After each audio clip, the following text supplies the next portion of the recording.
est très important. C'est ce qui vient tout de suite après ta conversion. J'ai commencé le samedi.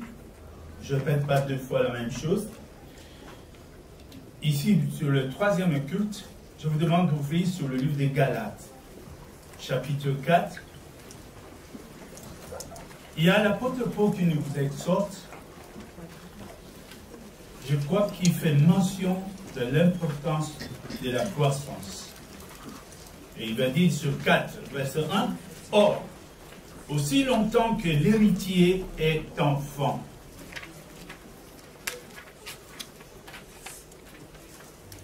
je dis qu'il ne fait de rien d'un esclave, quoi qu'il soit le maître de tout. Qui est l'héritier? C'est toi, c'est moi. Parce qu'en Jésus-Christ, Jésus-Christ est l'héritier et nous sommes co-héritiers ensemble avec lui. Mais c'est lui qui hérite un bien, soit de tes parents, soit de la part de Dieu. Si tu n'as pas la connaissance, si tu ne sais pas exactement qui tu es et de quel héritage on parle, il n'y a aucune différence entre toi et l'esclave. C'est pourquoi la Bible dit, mais il est sous des tuteurs et des administrateurs jusqu'au temps marqué par le Père. Nous aussi, de la même manière, lorsque nous étions enfants, nous étions sous l'esclave des principes élémentaires du monde. Quand on n'a pas la connaissance, on donne l'exemple chez les enfants, humainement parlant. Un enfant, un petit enfant qui est héritier, peut être dirigé par le travailleur ou le serviteur de son père jusqu'à ce qu'il atteigne l'âge. C'est lui qui va administrer le petit. Bien que tout lui appartient, il peut l'interdire, ne touchez pas à ça, ne touchez pas à ça, alors que c'est à lui. Et même ce travailleur, c'est lui le patron. Vous comprenez un peu? Mais jusqu'à quand il va atteindre un certain âge? C'est très important. Je fais appel à vous, à chacun de nous tels que nous sommes ici, pour que nous puissions saisir ce message et que nous puissions comprendre. Parce que très souvent, beaucoup de chrétiens croient il suffit seulement, par exemple, de venir à l'église, d'avoir une belle Bible, d'avoir le baptême, de prendre la Sainte Seine, et voilà. Ce n'est pas ce que le Seigneur a fait. Rappelez-vous dans le livre de Jean, quand il dit, chapitre 1, 12, il dit, à tous ceux qui l'ont reçu, il a donné aussi le pouvoir. Et ceux qui croient à son nom, il a donné le pouvoir de devenir enfants. Donc, ceux qui viennent vers le Seigneur, nous avons ce pouvoir. Nous ne sommes pas encore ces adultes que le Seigneur dit, mais nous avons la capacité de devenir. Donc, il y a un travail, il y a une marche, il y a des exercices à faire, il y a des expériences à faire. Je crois, c'est que tu crois. Celui qui écrit ça, c'est l'apôtre Paul. Quand on parle ici, vous êtes comme des enfants, ce n'est pas par rapport à l'âge de ta naissance. Tu peux avoir 40 ans et être un bébé spirituel, vous comprenez? Tout comme tu peux avoir 12 ans, mais tu es adulte dans le Seigneur, si tu as l'espérance nécessaire pour avoir l'expérience avec le Christ. Nous ne devons donc pas rester là, parce qu'il y a bien de choses qui nous attendent.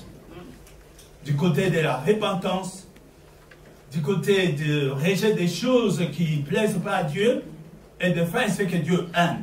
Nous avons besoin de comprendre ce qui est bien selon Dieu et ce qui est mal selon Dieu, pour que nous marchions plutôt en nouveauté de vie.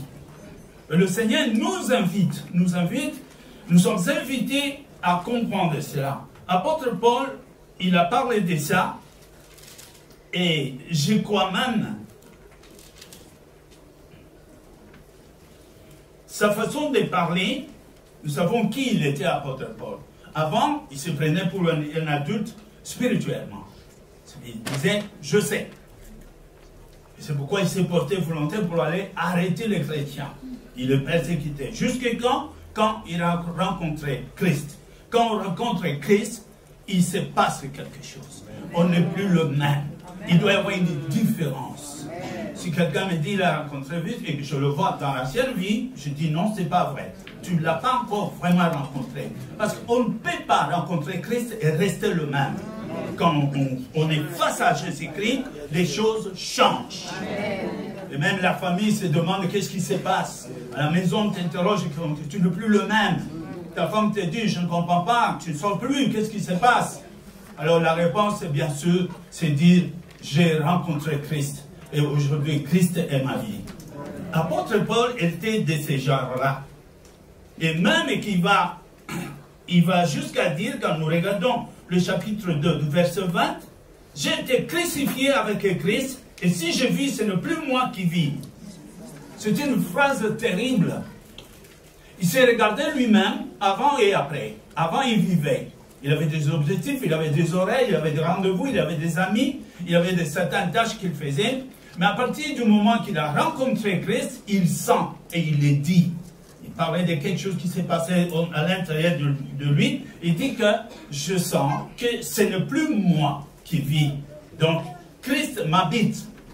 Vous savez, quand on reçoit Christ, je peux donner un exemple, c'est comme une femme qui va commencer sa grossesse et que l'embryon de Christ est en vous. Donc, quand une femme est enceinte, les caractères changent, les goûts changent. Ne vous étonnez pas, surtout quand on est jeune, on ne comprend pas ces choses-là. Mais avec l'expérience, on sait quand une femme commence sa grossesse, et parfois elle devient un peu agressive, parfois elle dort beaucoup, parfois comme ça, mais il faut le comprendre, c'est l'embryon qui agit maintenant. Il transforme la mère. Nous, quand on a Christ en nous, eh bien, il se passe la même chose. Christ change. Les anciens amis nous quittent. Il y a des gens qu'on connaissait qui ne veulent plus rester avec toi. Il y a des choses qui te faisaient rire avec les autres, maintenant ça ne marche plus. Ils répondent la même blague et puis tu regardes et ça ne dit rien. Alors on va dire, qu'est-ce qui se passe? Christ est en train de se former en vous. C'est cette croissance-là que le Seigneur attend. Avoir une expérience avec le Seigneur, c'est très, très, très important. Est-ce que nous sommes là? Amen. Amen. Et l'apôtre Paul va aller plus loin. Après avoir vu qu'il a eu un peu de temps de sa vie qu'il a vécu avec ses anciens amis, il était connu par les autorités et tout ça. Mais quand il rencontre Christ, voilà ce qu'il dit. Après avoir dit que au chapitre 3 du livre de Philippiens, verset 7, il va dire, mais ces choses qui étaient pour moi de gain, je les regarde aujourd'hui comme une perte, afin de gagner Christ. Il n'était pas bête. C'est un homme qui réfléchissait. Il a su regarder avant et après. Tout ce qui était pour lui intérêt, entre autres, ses amitiés, ses relations, son argent, tous ces genres de choses, il était connu et tout ça. Mais il sent que ces choses les perdaient plutôt que ne le sauvaient. Alors quand il a vu cela, alors il a dit, je regarde tout comme de la perte, afin de gagner Christ. Donc, il voulait plus s'avancer encore vers le Seigneur pour le connaître, pour le servir, comme Dieu le veut. Parce qu'il y a service et service. Est-ce que nous sommes là? Amen. Quand on sort, quand beaucoup de travail ici, quand vous allez dans votre service, vous n'allez pas avec vos idées. Vous comprenez? Vous allez là-bas et on vous dit ce que vous devez faire. Vous devez suivre certaines règles. Ce n'est pas que je suis venu, aujourd'hui je fais ce que je fais. Non, ça ne marche pas comme ça. Tu travailles, tu vas rendre, tu vends tes services selon ce qui t'a été demandé. Et quand nous servons le Seigneur, ça doit être la même chose. Nous devons servir le Seigneur. Sans le service, ce n'est pas possible. Et ce que nous avons dit, même ce matin, nous sommes sauvés par la foi. Cela est vrai. Nous répétons ça souvent. Comment tu es sauvé? Je suis sauvé par la foi. Tout simplement pour dire, ce n'est pas parce que j'ai obéi aux commandements, aux règles de Dieu, qu'aujourd'hui je suis sauvé. Non. Je suis sauvé parce que j'étais incapable d'obéir et j'ai fait confiance en Jésus-Christ. Je lui ai confié ma vie et que c'est lui qui rend possible l'impossible dans ma vie. Et aujourd'hui, je peux dire, j'appartiens à Dieu. Mon espérance ne se base pas, ne se pose pas sur mes actes. Mon espérance se base surtout de ce que je sais que le Seigneur est avec moi. Il est constamment avec moi. C'est lui qui sait comment sanctifier, c'est lui qui sait comment je dois obéir, c'est lui qui sait comment je dois observer, suivre et mettre en pratique ce que le Seigneur veut. Tout ce que j'ai, mon devoir par contre, est de venir, de m'approcher et de m'accrocher au Seigneur. Très important. Quand il dit, je suis le sarment. Ça veut dire que je suis le cèpe et vous êtes des sarments. Donc, ça veut dire que je suis l'arbre et que vous êtes comme des branches. Aussi longtemps qu'une branche est attachée à l'arbre, cette branche recevra la sève. Elle sera nourrie pour apporter des feuilles et pour apporter des fruits. Mais si la branche se sépare de l'arbre, elle meurt. Le feuille tombe et à la saison des fruits, il n'y aura pas. Elle va sécher. Jésus donne cet exemple et c'est vraiment cet exemple qui nous ressemble très souvent. Parce que quand on est dans le Seigneur, il te suffit que tu quittes cette communion avec le Seigneur. Ne disons pas que tu quittes pour ne pas dire l'apostasie. Parce que l'apostasie, c'est l'abandon total de la foi confessée en personne de Jésus-Christ. L'abandon total, c'est ça qu'on appelle l'apostasie. Mais ce n'est pas de ça que je dis. Il suffit que tu t'affaiblisses de manière que tu ne pries plus, de manière que tu ne vois plus à l'église, de manière que tu n'es plus ponctuel dans tes prières du matin. Je vous dis, vous avez oui cela. Ce que je dis, je ne vous apprends rien. Je vous montre seulement des choses qui se passent en vous quand vous faites ça. Si tu arrêtes de prier, un jour, 2 jours, qu'est-ce que vous allez voir? Une angoisse. La première chose, la peur. Des fois, tu as peur, mais tu ne sais pas pourquoi. Il n'y a rien, mais tu as peur. Tu as peur en chemin, tu as peur au travail, et chaque fois tu sautes peur, qu'est-ce qui se passe? C'est ton esprit qui remarque l'éloignement de l'Esprit de Dieu. Ce sont des signes. Et si tu ne fais rien, pendant les jours qui vont venir, cette peur va grandir. Va grandir. Attention, après, je ne veux pas parler de ça, c'est atroce. Parce qu'après, si ça continue, tu vas tomber sur ces... Dès que tu attends la parole de Dieu, tu rejettes. Tu ne voudras plus écouter la parole de Dieu. Du coup, tu vas haïr l'Église, tu vas haïr les hommes de Dieu, et tu vas haïr tous ceux qui parlent de Dieu. Mais je vous dis, il ne faut pas que vous en arriviez là. Mais dès qu'on sent l'angoisse, comprends que tu t'es éloigné du Seigneur. Tu as tout à gagner dans le Seigneur. Alors, on revient. Toutes nos bénédictions, toutes nos promesses, toutes nos récits dépendent de la manière dont nous sommes en relation avec le Seigneur. Le livre Éphésiens plutôt, nous parle de ça. Éphésiens, par exemple, je prends chapitre 1, le livre d'Éphésiens.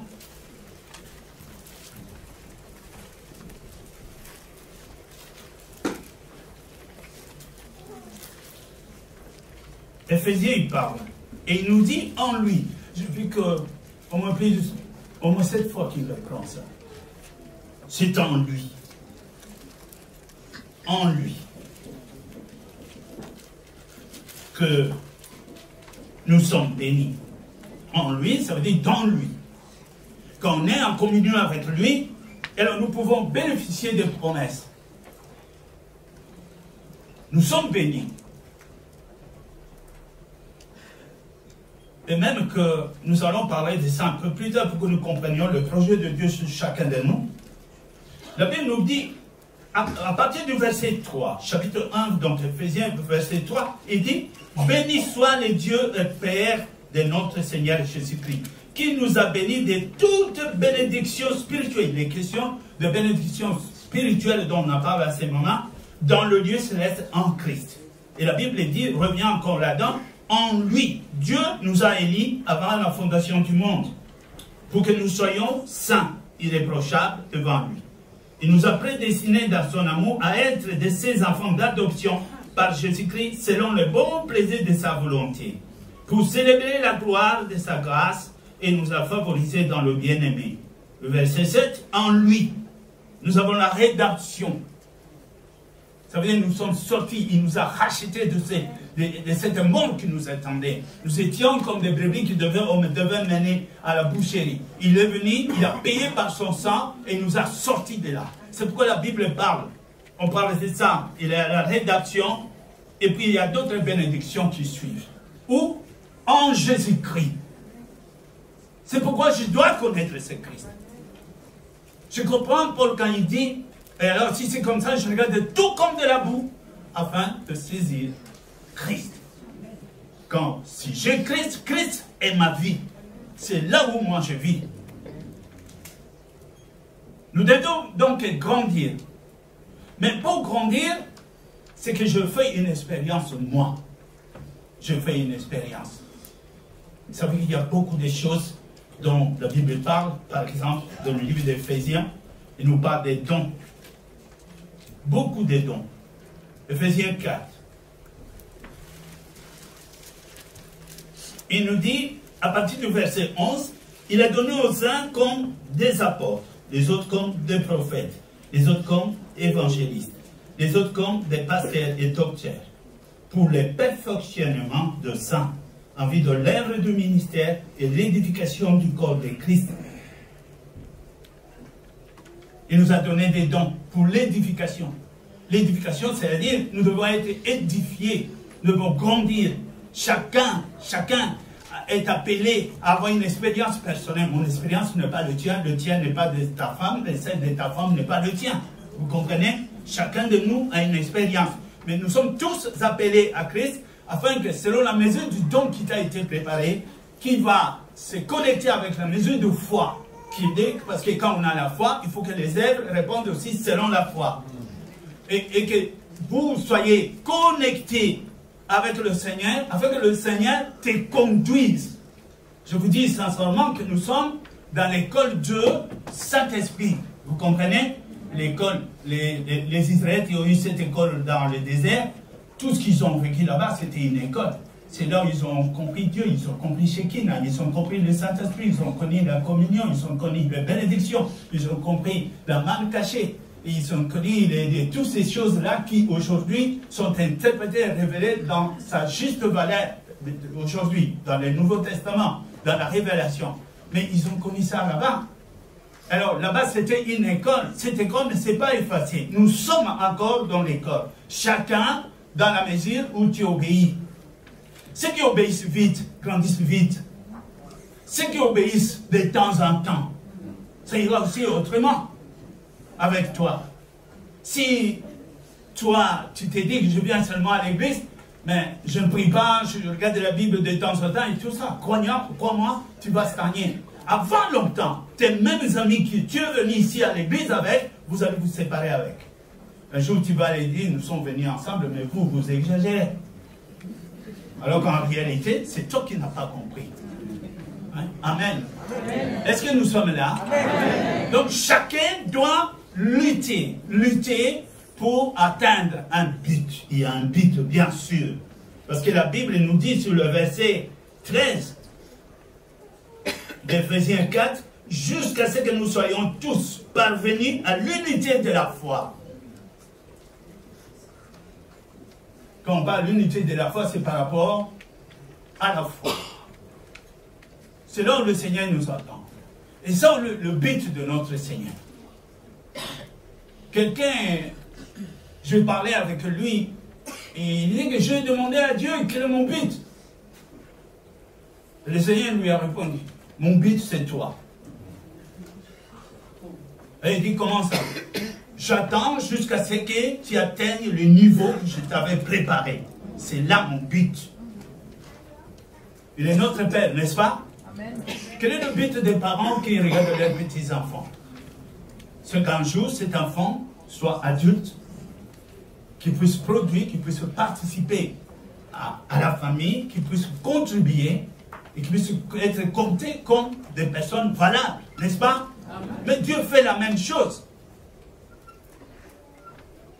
Il nous appelait des enfants. À tous qui l'ont reçu, ils ont le pouvoir de devenir enfants. Et qui est enfant de Dieu? C'est tous ceux qui ont reçu Jésus-Christ.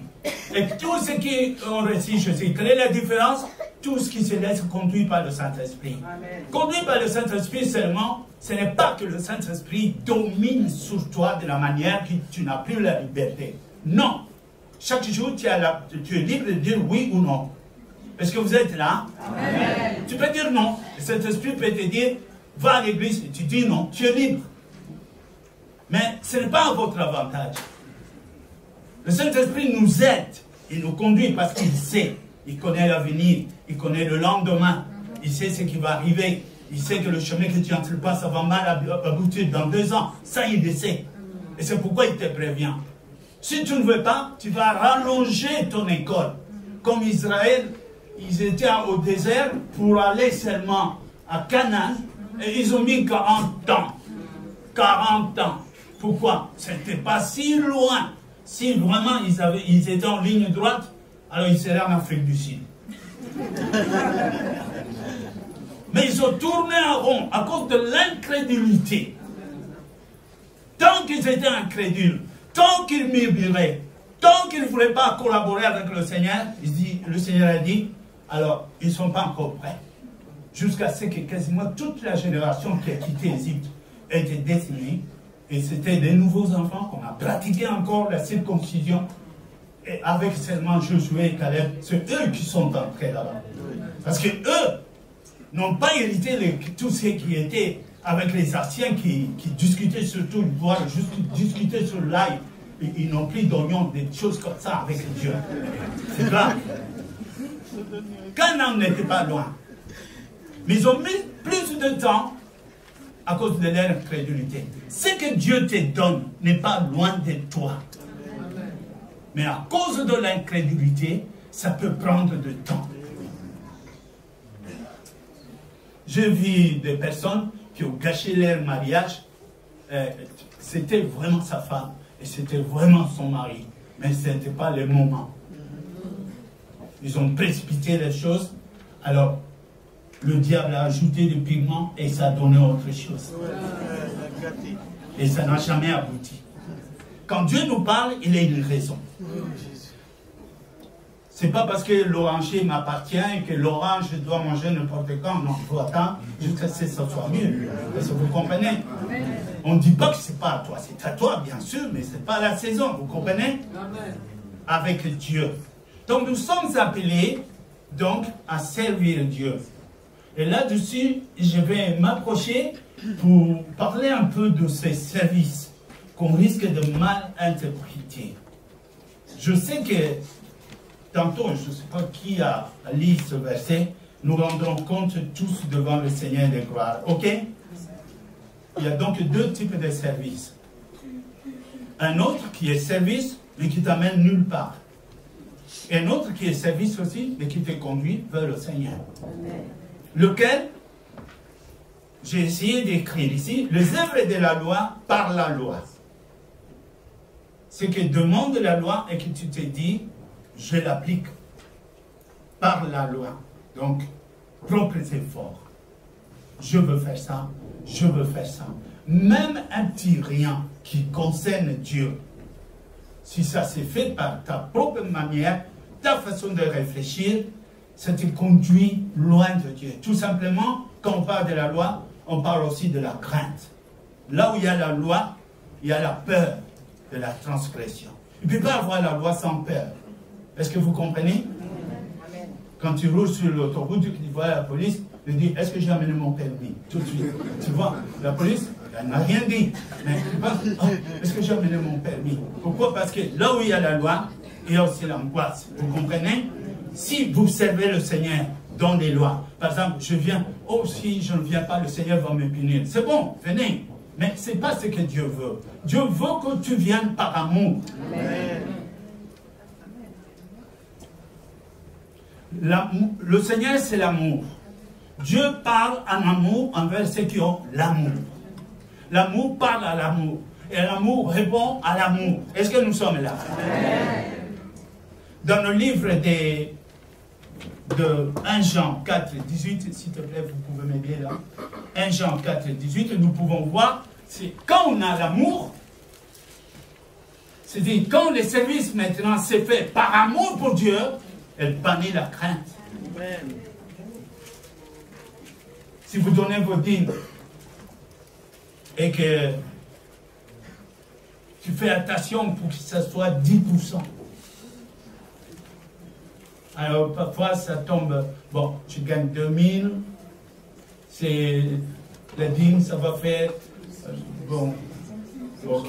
Après, parfois il y a des poussières là, alors il faut arrondir, on arrondit haut ou on arrondit en bas. Oui, parce que tu es vraiment observateur de la loi. C'est bien, mais je veux que vous compreniez, écoute-moi bien, la dîme c'est le minimum. C'est juste pour les gens qui ne comprennent pas. Tout simplement pourquoi? Tout ce que tu as vient de Dieu. Si tu gagnes 2000, c'est Dieu qui a voulu que tu gagnes 2000. Dieu n'est pas pauvre. Mais il veut voir ce que tu vas faire. Il veut voir ta manière de réagir. Il veut peser ta foi. Regarde Abraham. Est-ce qu'Abraham ne croyait pas en Dieu? Bien sûr. Mais pourquoi un jour il va lui demander Isaac? Moi je crois plus, surtout pour nous. Parce qu'il connaissait Abraham. Mais une question pouvait se poser. Jusqu'où Abraham pouvait m'obéir? Quitte ton pays, il a quitté. C'est pas toi de ton cousin, il l'a fait. Donne-moi ton fils. Je crois que s'il avait dit donne-moi Ismaël, Abraham a dit oui, oui, oui, oui. Comme ça, on a fini avec Isaac. Mais il dit non, pas celui-là, Isaac. Vous savez ce que ça représentait Isaac pour Abraham? Le fils de sa femme, qu'il aimait bien. La femme de sa jeunesse. Et en plus, le don de Dieu. Alors Dieu va dire, donne-moi cet enfant. Il n'a pas donné, il n'a pas tué. Mais tout était réuni pour que cet enfant et les actes qu'Abraham a fait, ça démontrait réellement que Dieu était grand dans le cœur d'Abraham. Et alors, quand il a voulu tuer l'enfant, Dieu a dit, Abraham, arrête. Parce que maintenant, je sais. C'est ce qui s'est passé souvent avec nous.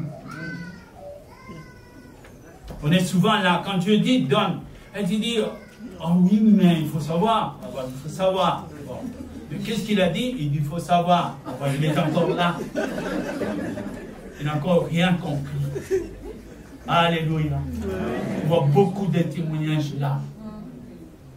Tout simplement parce qu'on est sous la loi, et la loi c'est la peur, c'est la crainte, c'est la contrainte. Dieu ne va pas te faire peur pour te bénir. Est-ce que vous comprenez? Dieu ne peut pas te conduire sur une route pour te faire peur, pour t'obliger à faire. Jamais. Mais Dieu fait en sorte que tu comprennes. C'est pourquoi Jésus a dit quelque part, vous connaîtrez la vérité. Et par la vérité, vous serez affranchis. Et c'est quoi la vérité? Celui qui donne à Dieu, Dieu bénit. Parce que c'est lui qui donne de la sémence au semeur. L'application qui suffit pour cela, c'est l'expérience. Ose et tu verras. David a dit, j'étais jeune, j'ai vieilli, je n'ai pas vu un seul juste. Un seul juste quoi? Qui appliquait la parole de Dieu et qui était abandonné par Dieu. Tu ne trouveras jamais. Alléluia. Est-ce qu'on est là? Amen. Alors on peut se poser les questions. Alors c'est quoi cette incrédulité? Les doutes. Est-ce que vraiment? Est-ce que si? Et si quoi? On oublie qu'on respire gratuitement. Alléluia. Amen. Donc, je vais demander un verset là. La crainte n'est pas l'amour. N'est pas dans l'amour. Mais l'amour parfait bannit la crainte. Comprendre tout ça, je fais quelque chose, oh il m'a vu, et tout. Ah non, il y en a qui se lèvent pour les offrandes parce que tout le monde est parti, bon, on va dire que, et puis tu te lèves après, ce n'est pas ça. Ce n'est pas ça. La crainte, c'est l'hypocrisie. Dans la crainte, il n'y a pas d'amour. Mais l'amour parfait bannit la crainte. Et quand on parle de la perfection de l'amour, quand on a l'amour, ça veut dire, pensez, imaginez, c'est que l'apôtre Paul va dire dans 1 Corinthiens 13, oui, il y a l'espérance, il y a donc la foi, il y a l'amour, mais le plus grand, c'est l'amour. Pourquoi? Parce que l'espérance disparaîtra, la foi disparaîtra. Parce que quand on aura obtenu ce qu'on espérait, c'est fini. Quand on aura obtenu ce à quoi on a cru, c'est fini, la foi s'arrête là. C'est comme toi maintenant, tu demandais, oh je peux me marier, je peux me marier. Il faut demander bien, il ne faut pas demander les restes. Parce qu'une fois en Afrique, on dit que les femmes qui veulent avoir des enfants viennent. Alors, c'est de là jusque là. Et puis, ceux qui ne sont pas mariés, qui... Alors, c'est une grande moitié qui sont arrivés. Et j'ai entendu le pasteur qui a dit, comment vous voulez avoir des enfants? Donc, il faut l'ordre. Alléluia. Quand on veut avoir un enfant, il faut d'abord avoir une femme. Et puis, les choses partent. Et quand tu demandes quelque chose, et que tu as la femme, ou tu as l'homme que tu voulais, la foi s'arrête. Il faut penser à autre chose. Vous comprenez? La foi, donc, s'arrêtera. Mais il y a quelque chose qui subsiste à jamais, c'est l'amour. Et Dieu, justement, est amour. Dieu est amour. Vous comprenez? Amen. Dieu est amour. Et celui qui veut s'approcher de Dieu doit connaître l'amour. Pourquoi? Parce que c'est le service par amour que Dieu agrée. L'amour. Et faisons attention. Je vis David une fois, il écrit dans les psaumes parlant de Jonathan. Il dit, ton amour avec moi est un amour beaucoup plus grand que l'amour entre l'homme et la femme. Aujourd'hui, c'est très mal interprété dans le monde. Ah oui. Ouais, parce que quand on parle de l'amour, c'est de n'importe quoi. De mensonge, de n'importe quoi, de l'hypocrisie, c'est pas ça. Le vrai amour, c'est vouloir le bien de la personne que tu prétends aimer. Sans s'entendre à quoi que c'est toi. Tu ne sèmes pas pour récolter, vous comprenez? Amen. Tu fais du bien. Mais si c'est trop que c'est ta femme, eh bien tant mieux. C'est pourquoi la Bible parle, l'amour ne soupçonne pas, l'amour ne fait ça. C'est à cause de ça, le véritable amour. Et c'est là où le Seigneur nous attend.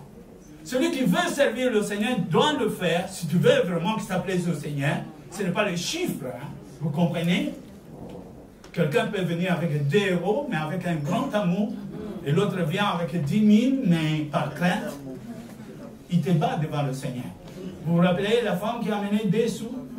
Elle n'avait rien. Le Seigneur a dit, elle a donné plus que tout le monde. Réfléchissons, comprenons le Seigneur.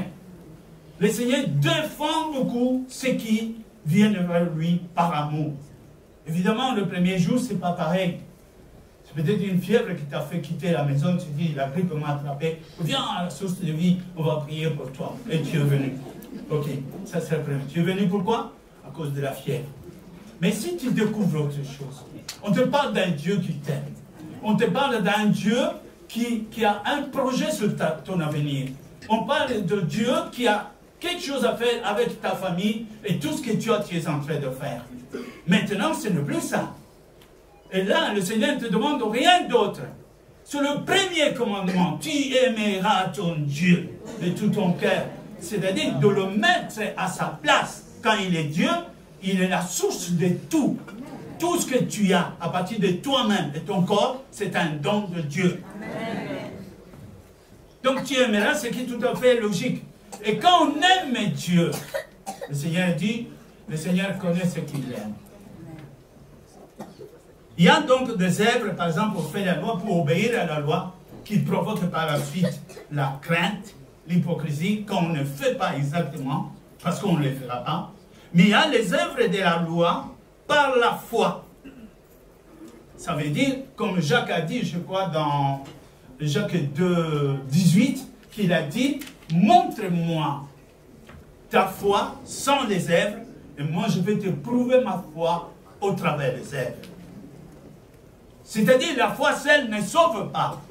Si elle ne s'ajoute pas les œuvres de la foi.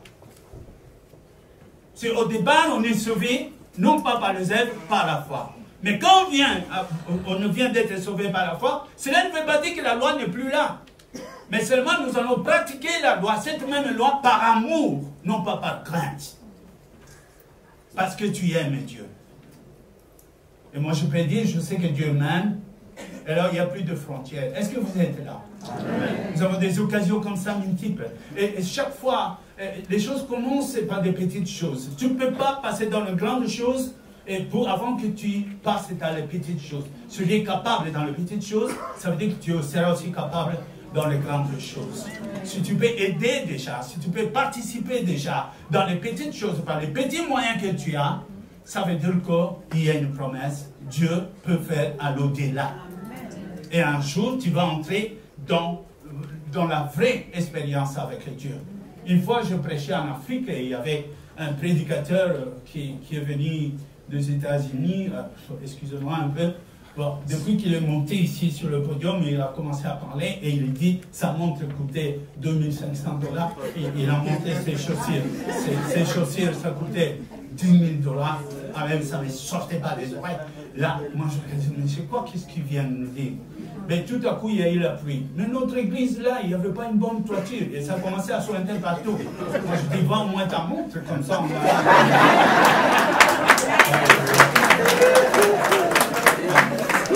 Non, ce n'est pas cela. Croyez-moi, il y a des millionnaires dans le Seigneur. Mais, ceux qui sont riches dans le Seigneur ne croient pas qu'ils sont riches. Ils ne se voient pas riches. Parce qu'ils disent, ce que j'ai, c'est pour le Seigneur. Ce n'est pas parce que tu as 1 million à la banque que tu vas porter 5 pantalons pour sortir. Tu prendras quand même un. Tu vas manger un plat toujours, n'est-ce pas? Le Seigneur bénit, mais il faut être reconnaissant. Je voulais dire, c'est vrai. Le Seigneur nous dit dans Romains 10, 4, Christ est la fin de la loi. C'est une bonne chose. Ça veut dire, en étant dans Christ, nous ne sommes plus sous l'autorité et la pression de la loi. Pourquoi? Parce que tout simplement qu'on est mort. Mourir comment? Non, pas cliniquement. Mais nous avons fait mourir nos convoitises. Et tout ce qui concerne la chair, tu n'es plus celui qui va lécher les vitrines, vous comprenez? Tu ne vas pas rester là, la vitrine, ouh là là, ça, je vais prendre un prêt pour ça. Non, on n'est plus ça. C'est-à-dire toutes ces choses qui étaient convoitises, qui frappaient nos yeux, qui frappaient nos oreilles, et tout ce qu'on montrait dans la télévision et qui te volait tout ton argent, tu es mort. Tu ne vis plus là. Ça ne te dit plus rien. Il y a un frère qui m'a dit, tu avais vu l'homme qui était là, il a porté la chemise rouge là. Moi, je me posais la question, comment il a su faire attention qu'il portait une chemise rouge? Moi, je n'ai pas fait attention à ça.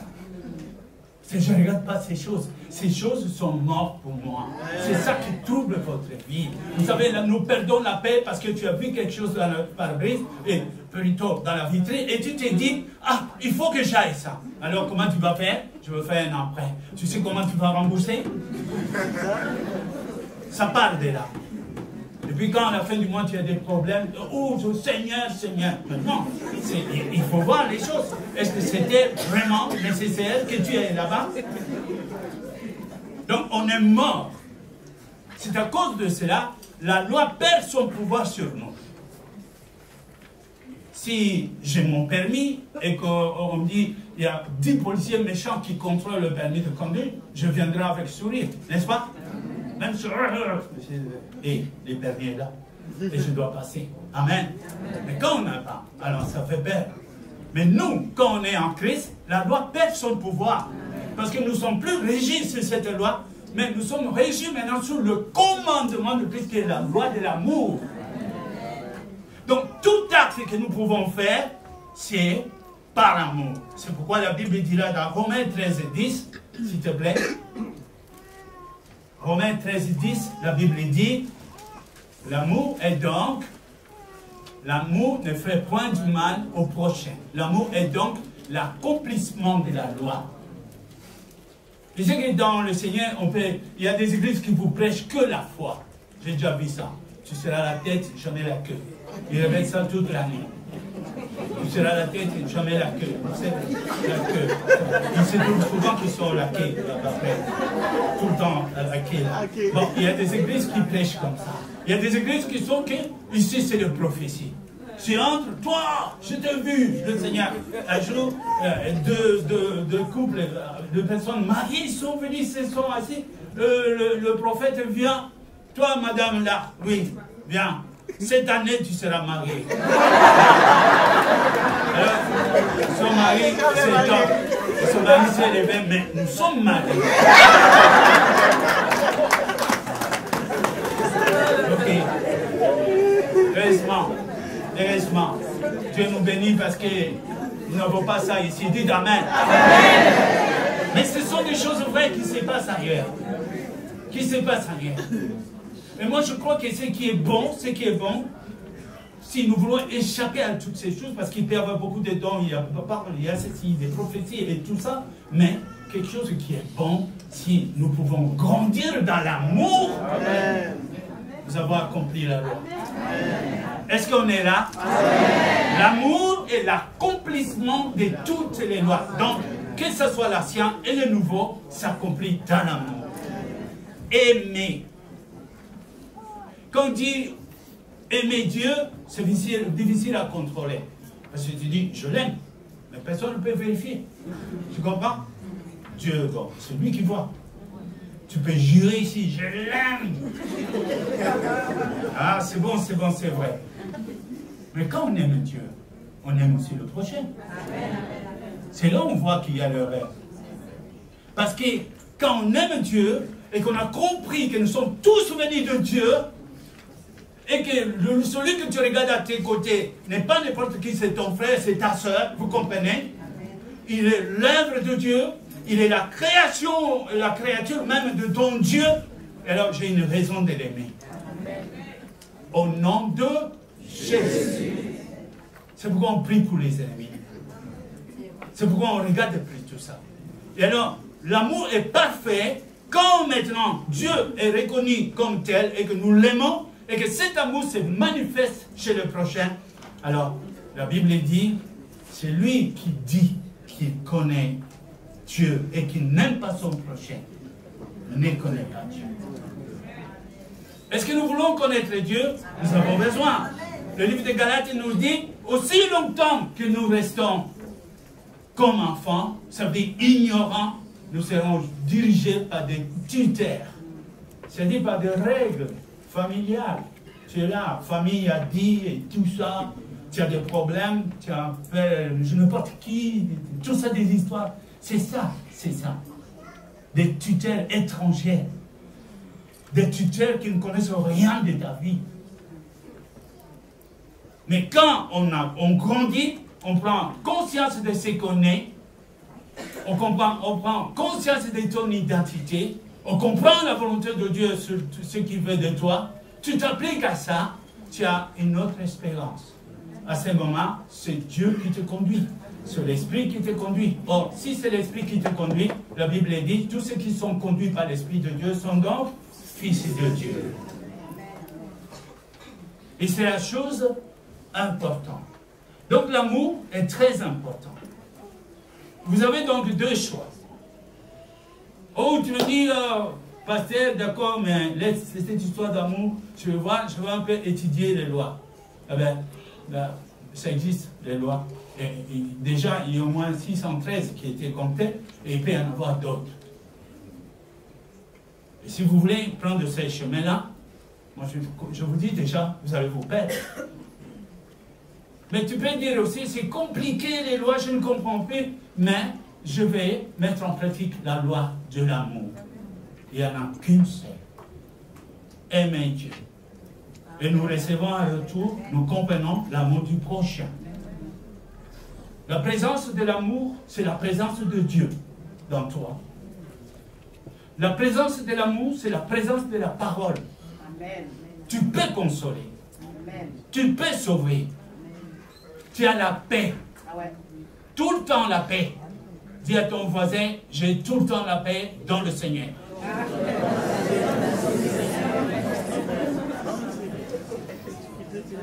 Et vous savez, quand on a la paix, qu'est-ce qui se passe? On réfléchit calmement. On raisonne calmement. On fait des projets calmement. Il n'y a rien qui te trouve. Parce que tu es en paix. Ton cœur fonctionne au ralenti. Amen. Ce n'est pas non, c'est pas ça. Au ralenti. Et le moteur va lentement. Et ici au moins. Et tu iras loin avec ça. Dites Amen. Quand on a l'amour. C'est pourquoi nous aspirons à l'amour. Ça veut dire, j'ai besoin de venir. Seigneur, j'ai besoin de m'approcher de toi. Mais avant tout, je voudrais apprendre à t'aimer. Vous savez, ne me dis pas, j'ai déjà fait. Oh, écoute, c'est déjà difficile d'aimer une personne que tu vois. Nous sommes appelés à aimer un Dieu que tu ne vois pas. Et tu vas me dire que c'est facile? Beaucoup sont en train d'accuser Dieu tout le matin, le midi, soir. Hey Dieu, pourquoi tu as permis ça? Pourquoi tu as fait ça? Parfois, je reçois des questions comme ça, je ne sais pas comment répondre à ça. Pourquoi Dieu? Quelqu'un m'a dit pourquoi Dieu a créé le diable. Oh là là. Aujourd'hui, Dieu n'a pas créé le diable. Le diable, il a désobéi à Dieu, il est devenu diable. Voilà. Tout ce que Dieu a fait est bon. Dites Amen. Donc, on a des questions, et des questions qui remettent tout le temps en cause. Un jour, tu vas venir dire, oh voilà, quand on m'a baptisé, l'eau était chaude. Peut-être que ça n'a pas marché avec ça. On m'a plongé, mais j'ai vu que mon œil gauche n'était pas. Est-ce qu'on ne peut pas reprendre ça? C'est peut-être ça les raisons. On donne de multitudes de raisons. Un autre qui me dit, dans une rivière, ça ne marche pas, c'est bien l'océan. Là, vraiment, c'est bon. Mais ça n'a absolument rien à voir. Entrez dans toi-même, il te manque une chose. Le Seigneur que tu as entendu, tu l'as entendu, tu l'as mis dans ton cerveau. Tu ne l'as pas encore descendu au cœur. Et entre ton cerveau avec le cœur, c'est vraiment des kilomètres avant qu'il descende dans le cœur. Le Seigneur attend que tu parles avec ton cœur. Le Seigneur attend que tu le voques avec ton cœur. Avec amour, avec sincérité. Tu sais que l'amour s'accompagne de la vérité, de la fidélité, de la ponctualité. Toutes ces choses-là, de la bonté, tout ça, ce sont des dérivés de l'amour. Quand on a ça, on plaît au Seigneur. Et le Seigneur se plaît de toi. Et il y aura une différence entre ceux qui servent le Seigneur et ceux qui ne le servent pas. Est-ce que nous comprenons cela? Et je te dis, qu'est-ce qu'il faut faire? Moi, je crois qu'il est temps pour toi. Il y a quelqu'un qui m'a dit, je vais jeûner. Jeûner, c'est bon. Mais si ce n'est pas pour avoir la ligne, ok, tu vas jeûner. Mais tu vas jeûner pourquoi? Pour Dieu. Mais pour quel sujet? Tu ne vas pas dire à Dieu, je veux me priver la nourriture comme ça, alors que je devais manger. Non. Il faut qu'il y ait une raison. Hein? Vous comprenez? Quelquefois, nous, au lieu d'obéir, nous voulons remplacer l'obéissance par le jeûne. Dieu prend plaisir à l'obéissance, non au sacrifice. Quand on obéit, c'est plutôt mieux. Cherche d'abord à connaître Dieu. Cherche d'abord à découvrir l'amour de Dieu. Cherche d'abord à aimer Dieu. Et pour que tu saches que tu aimes vraiment Dieu, est-ce que tu aimes le prochain? Si le prochain ne te dit rien, surtout en Europe, c'est difficile. J'étais en Allemagne une fois et je voulais contacter une équipe comme ça de la Croix-Rouge qui venait de l'Afrique. Et je parlais avec lui, il dit on a pris une décision d'aller construire des hôpitaux, des dispensaires en Afrique.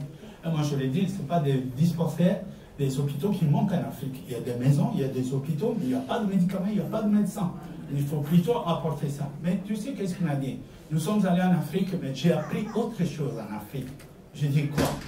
Tout le monde connaît tout le monde. Et si tu vis avec ton voisin 10 ans, c'est qui le voisin? Je ne sais pas.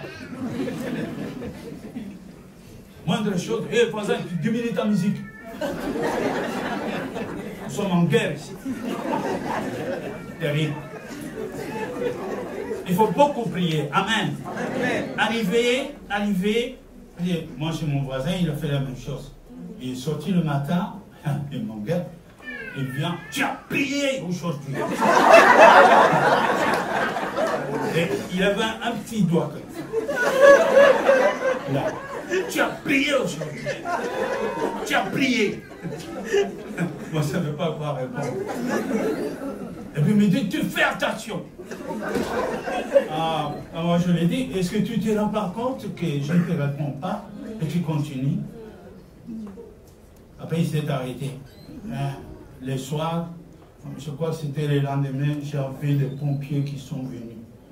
Ça n'allait pas du tout. Ah ouais? Et depuis là, il me salue bien. Le Seigneur répond. Dites Amen.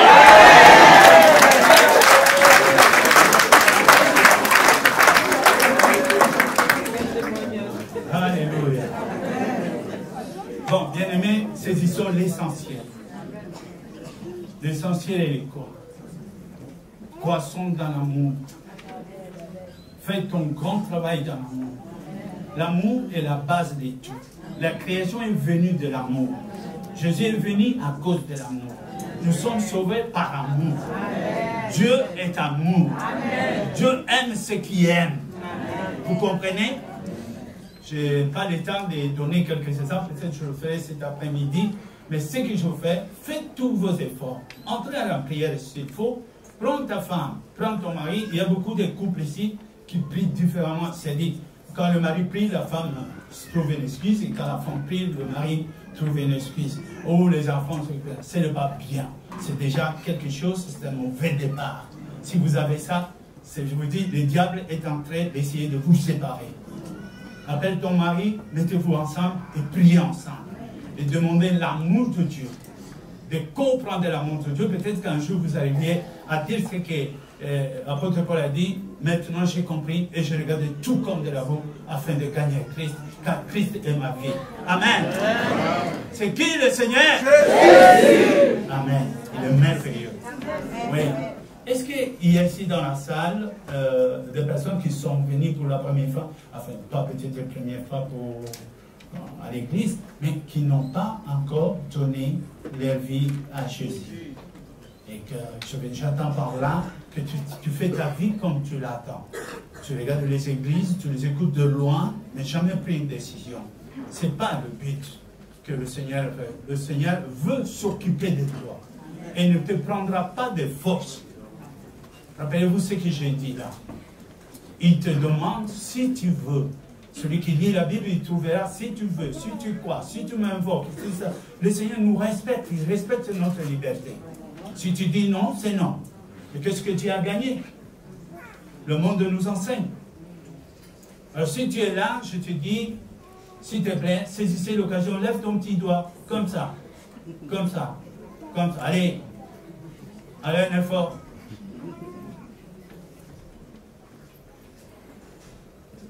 Ok.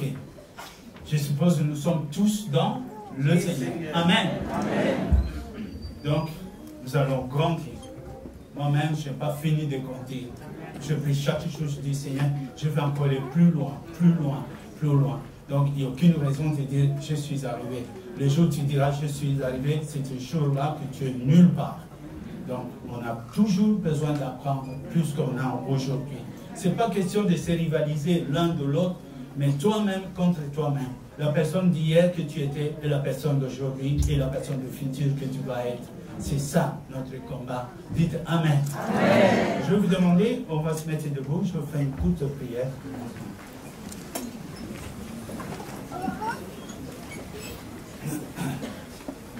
Vous pouvez répéter ça